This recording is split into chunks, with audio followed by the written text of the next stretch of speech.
বন্ধুরা, welcome back to my channel travel and tales with Jayanta. গত পর্বে আমরা ভারতের শেষ গ্রাম ছিটকুল থেকে যাত্রা শুরু করে ট্রান্স হিমালয়ের অপার্থিব জগতে প্রবেশ করেছিলাম। হাজার বছরের ঐতিহ্যবাহী টাবো মনাস্ট্রি, শান্ত নির্জন পো শিচলিং, ইতিহাসের সাক্ষী ধনকার মনাস্ট্রি আর পৃথিবীর উচ্চতম পোস্ট অফিস হিক্কিম ঘুরে দিনের শেষে পৌঁছেছিলাম স্পিতির প্রাণকেন্দ্র কাজায়। Good morning. আমরা এখন কাজাতে, কাজার সকাল। এই হোটেলটা হোটেল উইন্টার হোয়াইট, এই হোটেলে আমরা ছিলাম। আজকে রাতটাও থাকবো। গতকাল রাতে এই হোটেলে ছিলাম। তার পাশেই পদ্মা হোমস্টে। থাকার জন্য আর গাড়ি রাখার জন্য এই জায়গাটা, এই লোকেশনটা সত্যি খুব সুন্দর। হোটেলের রুম থেকেই নদী আর পাহাড় দেখে চোখ জুড়িয়ে যায়। আজ ভোরের আলো ফুটতেই আবারও রওনা হয়েছি নতুন অভিযানের উদ্দেশ্যে। সামনে অপেক্ষা করছে এমন কিছু বিস্ময় যা শুধু চোখে দেখা যায় না, অনুভব করতে হয়। আজ আমরা পাড়ি দেব এশিয়ার অন্যতম উচ্চতম সাসপেনশন ব্রিজ, চিচাম ব্রিজ। দাঁড়াবো পৃথিবীর অন্যতম উচ্চতম জনবসতিপূর্ণ গ্রাম কিব্বেরে।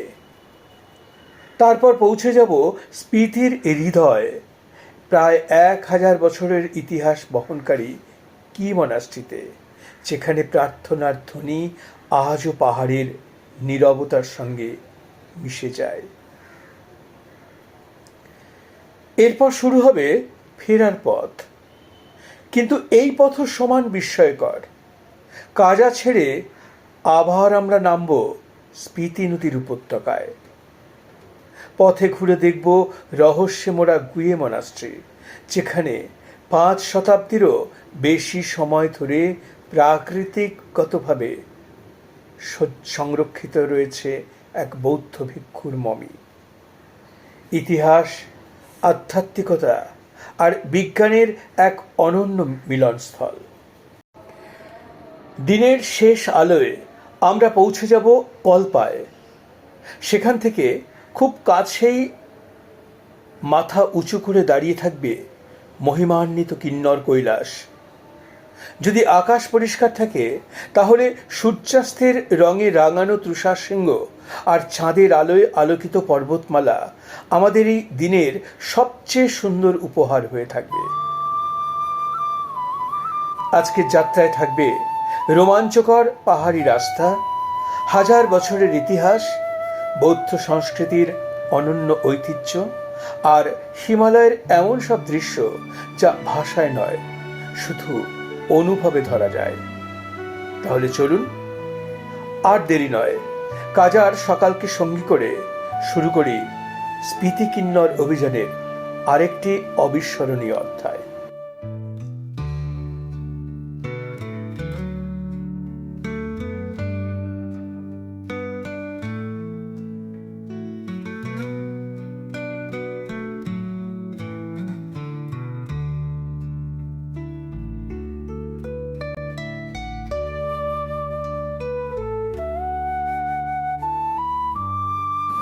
আঁকাবাঁকা পাহাড়ি রাস্তা দিয়ে আমরা এগিয়ে চলেছি স্পিতি উপত্যকার আরেক বিস্ময়ের দিকে, চিচাম ব্রিজ।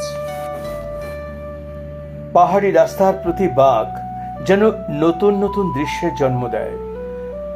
চারিদিকে ধূসর অনুর্বর পাহাড়, কোথাও সবুজের ছোঁয়া নেই। তবুও এই রুক্ষ প্রকৃতির মধ্যেই লুকিয়ে আছে এক অপার্থিব সৌন্দর্য। দূরে গভীর গিরিখাতের গর্জন আর মাথার উপর সীমাহীন নীল আকাশ। এই পথ যেন পৃথিবীর নয়, অন্য কোনো গ্রহের। কিছুক্ষণের মধ্যেই আমরা পৌঁছে গেলাম সেই বহু প্রতীক্ষিত চিচাম ব্রিজ। প্রথম দেখাতেই বোঝা যায় এটি শুধু একটা সেতু নয়, মানুষের সাহস, প্রকৌশল আর অধ্যবসায়ের এক অনন্য প্রতীক। সমুদ্রপৃষ্ঠ থেকে প্রায় ৪,১৩৫ মিটার অর্থাৎ ১৩,৫৯৬ ফুট উচ্চতায় অবস্থিত এই চিচাম ব্রিজ স্পিতির চিচাম এবং কিব্বের এই দুই গ্রামকে যুক্ত করেছে। নিচে রয়েছে প্রায় ১,০০০ ফুট গভীর সাম্বা লাম্বা গিরিখাত। সেই গভীর খাদে তাকালে বুকের ভেতর এক অদ্ভুত শিহরণ জেগে ওঠে।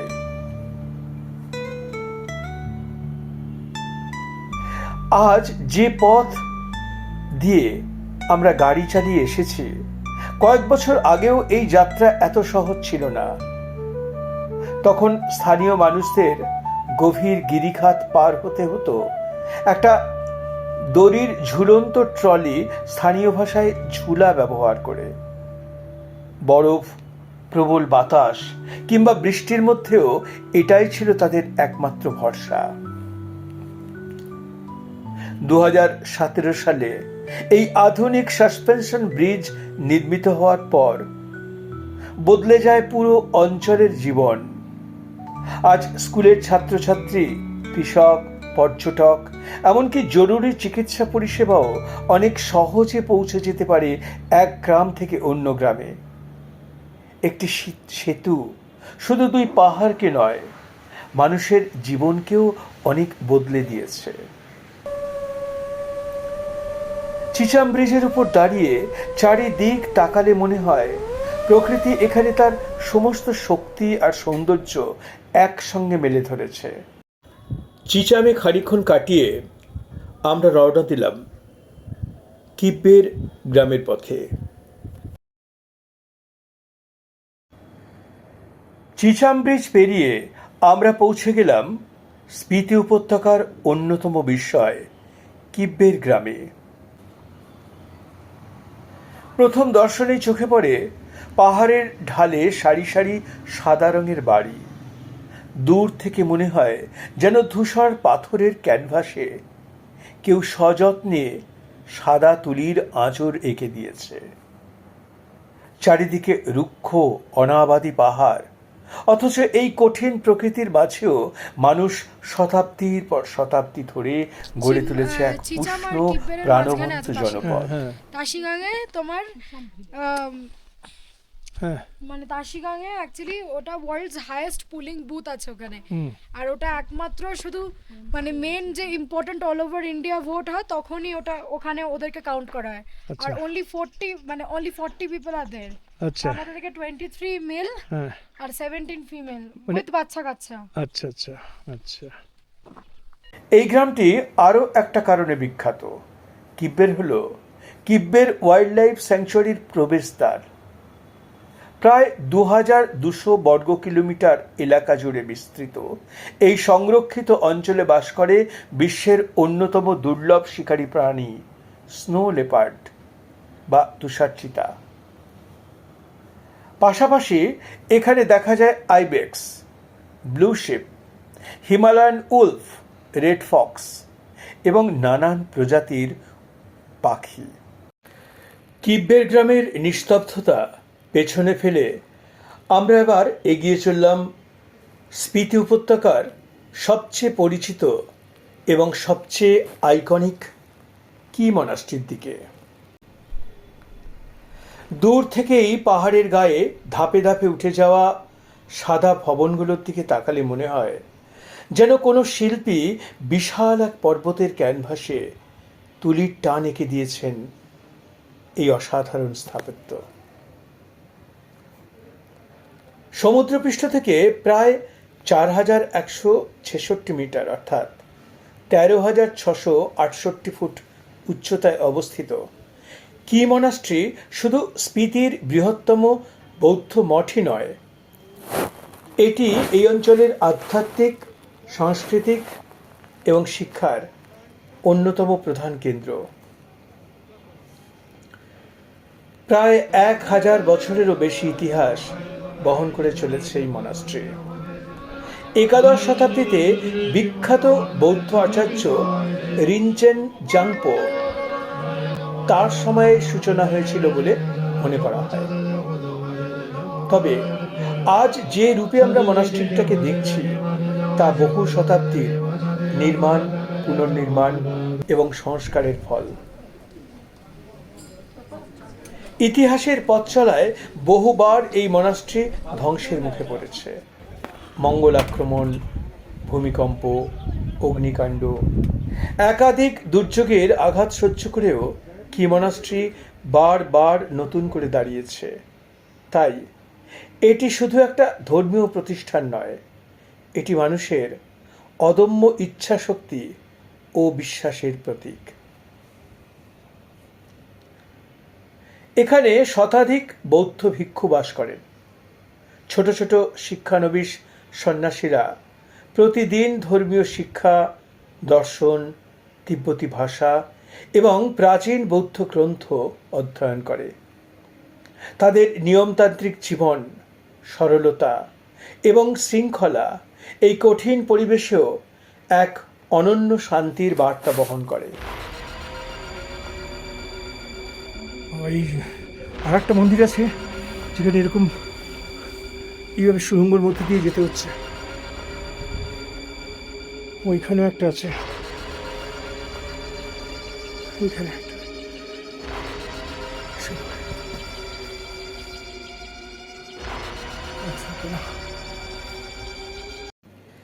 মনাস্ট্রির ছাদে উঠে দাঁড়ালে চোখের সামনে খুলে যায় এক অপার্থিব দৃশ্য।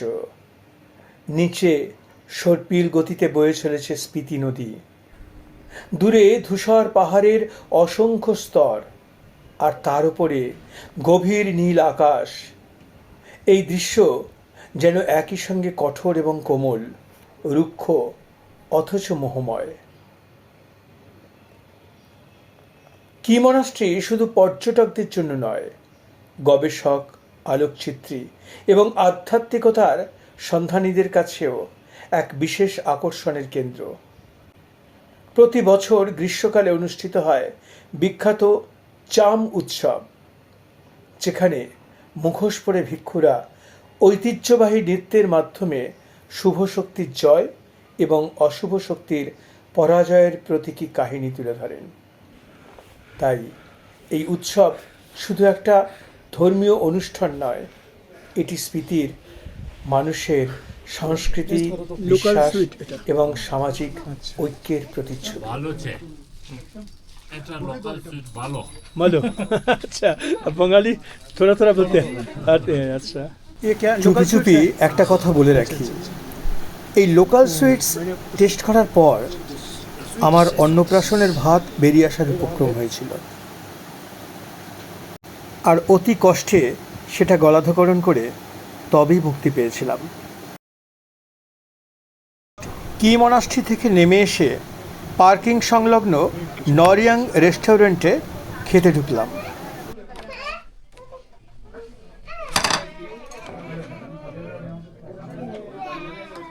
ভালো, খাবারের টেস্টও ভালো। অনেকক্ষণ কাটালাম এই নীরব আশ্রমে। ক্যামেরায় বন্দি করলাম পাহাড়ের বুক জুড়ে দাঁড়িয়ে থাকা এই অনন্য স্থাপত্যকে, আর হৃদয়ে নিয়ে চললাম এক গভীর প্রশান্তির অনুভূতি। সূর্য ধীরে ধীরে পশ্চিমের পাহাড়ে হেলে পড়ছে, আমরাও ফিরে চলছি কাজার পথে।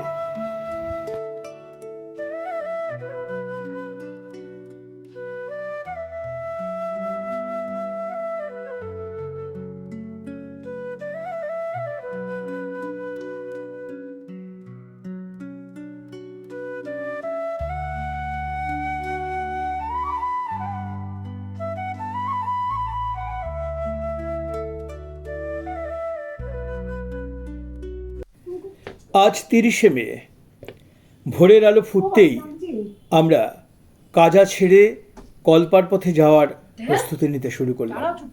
Good morning. আজকে আমরা কাজা ছেড়ে চলে যাচ্ছি। কোথায় যাচ্ছি? কল্পা।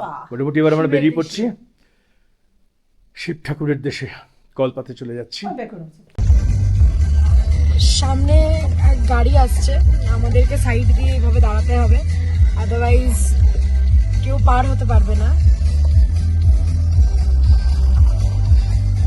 এবার আমরা আবার এই একটু সাইড দিয়ে দিলাম, দিয়ে এবার আবার সেই ল্যান্ডস্লাইড, পুরো জায়গাটা এখন এমন ল্যান্ডস্লাইড হয়েছে না, তুমি রাস্তাটার অবস্থা দেখিস। ভীষণ ভীষণ ডান দিকে, আমার ডান দিকে স্পিতি নদীর খাদ, আমার ডান দিকে স্পিতি নদী, আর বাঁদিকে ল্যান্ডস্লাইড হয়েছে জায়গায় জায়গায়। হ্যাঁ, বৃষ্টিও হচ্ছে বলেই এই ল্যান্ডস্লাইডটা হচ্ছে। হ্যাঁ, এবং এই যে দুটো গাড়ি পাশাপাশি হলে আর এখন জায়গা দেওয়ার খুবই কম স্পেস আর কি, কারণ এতটাই ল্যান্ডস্লাইড হয়ে রয়ে আছে। কাজা ছেড়ে আমরা এবার ফিরছি কিন্নরের পথে, কিন্তু এই ফেরার পথেও অপেক্ষা করছে এক বিস্ময়, এক এমন জায়গা যেখানে ইতিহাস, আধ্যাত্মিকতা আর রহস্য একই সুতোয় বাঁধা। আমাদের গন্তব্য গুয়ে মনাস্ট্রি। মূল জাতীয় সড়ক ছেড়ে একটা রাস্তা, সরু পাহাড়ি রাস্তা ধীরে ধীরে উঠে গেছে গুয়ে গ্রামের দিকে। চারিদিকে ধূসর পাহাড়, অনুর্বর উপত্যকা আর গভীর নীরবতা। এই পথে চলতে চলতে মনে হয় আমরা যেন আধুনিক পৃথিবীকে পেছনে ফেলে কয়েক শতাব্দী আগের এক সময়ে ফিরে যাচ্ছি। সমুদ্রপৃষ্ঠ থেকে প্রায় ৩,৯০০ মিটার, অর্থাৎ ১২,৮০০ ফুট উচ্চতায় অবস্থিত ছোট্ট গুয়ে গ্রাম। জনসংখ্যা খুবই কম, কঠোর আবহাওয়া, সীমিত সম্পদ আর দীর্ঘ শীতের মধ্যেও এখানকার মানুষ প্রজন্মের পর প্রজন্ম ধরে প্রকৃতির সঙ্গে সহাবস্থান করে বেঁচে আছেন। গুয়ে মনাস্ট্রি বড় কোনো জাঁকজমকপূর্ণ বৌদ্ধমঠ নয়। এর পরিচিতি অন্য কারণে। এখানেই সংরক্ষিত রয়েছে স্পিতির সবচেয়ে রহস্যময় নিদর্শন, একটি স্বাভাবিকভাবে সংরক্ষিত মানবদেহ, যা আজ গুয়ে মমি নামে বিশ্বজুড়ে পরিচিত। স্থানীয় বিশ্বাস অনুযায়ী এই মমিটি বৌদ্ধ ভিক্ষু সাংঘা তেনজিনের প্রায় ৫ শতাব্দীরও বেশি আগে তিনি গভীর ধ্যানে বসে আত্মোৎসর্গ করেছিলেন। সবচেয়ে আশ্চর্যের বিষয় হলো, এই দেহ সংরক্ষণে কোনো রাসায়নিক পদার্থ ব্যবহার করা হয়নি। তবুও আজও তার চুল, দাঁত, নখ এবং দেহের বহু অংশ অক্ষত রয়েছে।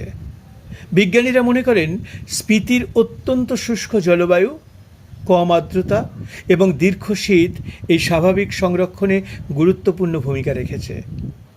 তবে স্থানীয় মানুষের বিশ্বাস, এটি কেবল প্রকৃতির কাজ নয়, বরং এক মহান সাধকের আধ্যাত্মিক শক্তির নিদর্শন। কিছুটা সময় এই রহস্যময় পরিবেশে কাটিয়ে আমরা আবার যাত্রা শুরু করলাম। সামনেই যে অপেক্ষা করে আছে কিন্নরের সবুজ পাহাড় আর মহিমান্বিত কল্পা। ধূসর ট্রান্স হিমালয় ধীরে ধীরে বিদায় নেবে, আর তার জায়গায় দেখা দেবে শতদ্রু উপত্যকার নতুন রূপ। রেকংপিও হয়ে বিকেল 4:45 আমরা পৌঁছালাম বিখ্যাত পাহাড়ি জনপদ কল্পায়। উঠলাম হোটেল কিন্নরে। হোটেলের বারান্দা থেকে যখন তাকালাম, আমাদের চোখ জুড়িয়ে গেল। মেঘমুক্ত নীল আকাশের পটভূমিতে রূপলি বর্ম পরে দাঁড়িয়ে আছে মহিমান্বিত কিন্নর কৈলাস পর্বতমালা। একই সাথে দেখা মিলল পার্বতী ও গণেশ শৃঙ্গের।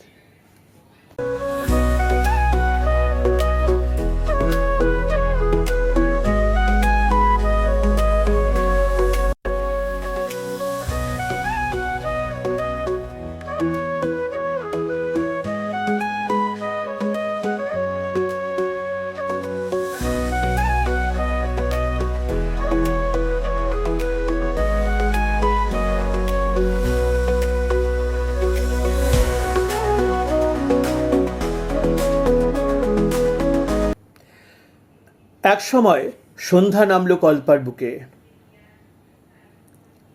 আর সন্ধ্যার পর কালো পাহাড়ের পেছন থেকে সোনালি চাঁদ উঠে বরফের গায়ে আলো ছড়ালো।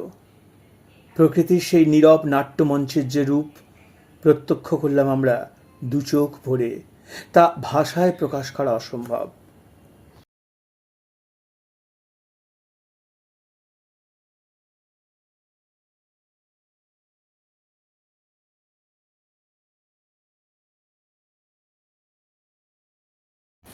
আজ 31শে মে সকাল 11টায় ঝিরঝিরে বৃষ্টিকে সঙ্গী করে কুয়াশা মাখা পথ ধরে আমরা রওনা দিলাম সারাহানের পথে।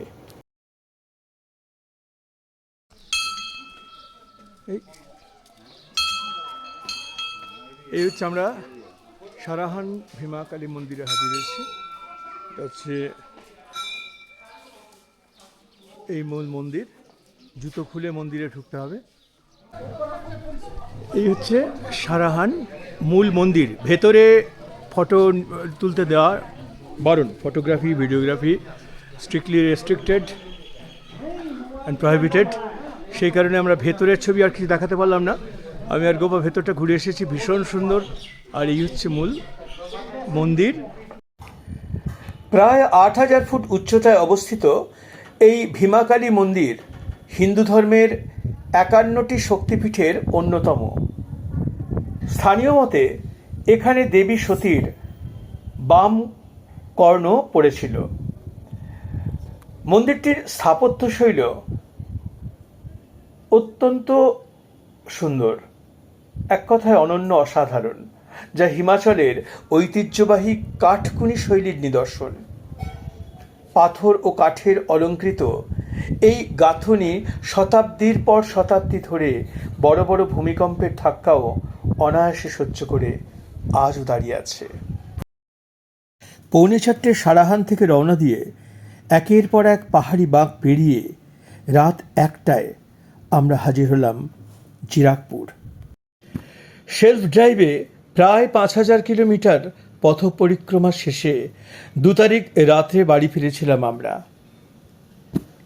ছিটকুলের আদিম সৌন্দর্য, শতদ্রুর গর্জন, গুয়ের রহস্যময় মমি আর কিন্নর কৈলাসের গায়ে চাঁদের আলোর সেই মায়াবী রূপ আমাদের নোমাডিক মনের মণিকোঠায় চিরকালের মতো বন্দী হয়ে রইল। পাহাড়ের সেই ডাক যেন আজও কানে বাজে, হয়তো আবার কোনো নতুন পথের সন্ধানে বেরোনোর জন্য।